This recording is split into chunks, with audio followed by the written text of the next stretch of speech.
మళ్ళీ మరో వీడియోతో నేను మీ రాము. నా ట్రావెల్ బిజినెస్లో భాగంగా ఒక 10 మందితోటి నేను ఆఫ్రికా ట్రిప్లో ఉన్నా. అందులో భాగంగా కెన్యా, ఉగాండా కంప్లీట్ చేసుకుని టాంజానియా వచ్చాం. టాంజానియాలో పెద్ద సిటీ దారుసెలం అనమాట. దారుసెలం నుంచి మేము జంజిబార్కి ఫెర్రీలో వెళ్తున్నాం. అరౌండ్ 2 hours పడుతుంది. విషయం ఏంటంటే ఫ్లైట్ టికెట్ కూడా సేమ్ ప్రైస్ అనమాట, అరౌండ్ $30. ఫ్రెండ్స్, ఇప్పుడు మనం ఉన్నాము టాంజానియాలోని జంజిబార్ ఐలాండ్. మీకు తెలిసే ఉంటుంది కదా, జంజిబార్ అంటే మాల్దీవ్స్ లెక్క అనమాట. చాలా చాలా బాగుంటుంది.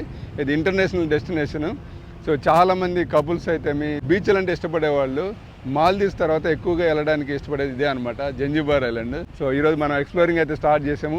సో మనం ఇక్కడ జంజిబార్ మెయిన్ ఐలాండ్ నుంచి ఒక చిన్న ఐలాండ్కి అయితే వచ్చాము. దీని పేరు వచ్చేసి ప్రెజన్ ఐలాండ్ అంటారు. సో ఇందులో పెద్ద పెద్ద తాబేళ్ళు ఉంటాయంట. చూద్దాం ఎలా ఉంటుంది అనేది. ఈ ప్రెజన్ ఐలాండ్లో ఈ తాబేళ్ళు చూసారా ఎంత పెద్దగా ఉన్నాయో.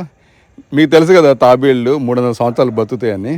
ఇవి ఎన్ని సంవత్సరాల వయసు ఏమో, చాలా పెద్దగా ఉన్నాయి. ఫస్ట్ టైం ఇంత పెద్ద తాబేలు చూడటం. బాగుంది ఈ ప్రెజన్ ఐలాండ్ అయితే. జంజిబార్ ఐలాండ్లో ఇంటర్నేషనల్ ఎయిర్పోర్ట్ కూడా ఉందన్నమాట. కెన్యా నుంచి డైరెక్ట్ ఫ్లైట్ అవుతుంది. ఈవినింగ్ టైంలో ఇక్కడైతే చాలా ఫన్ ఉంది. ఇక్కడ చూడండి, చాలా మంది అయితే డిఫరెంట్ స్టైల్లో దూకుతున్నారు. చాలా బాగా అనిపించింది. మీరు నా ట్రిప్లో జాయిన్ అవ్వాలనుకుంటే నాకైతే వాట్సాప్ చేయండి. మళ్ళీ కలుద్దాం. ఉంటాను. Bye bye.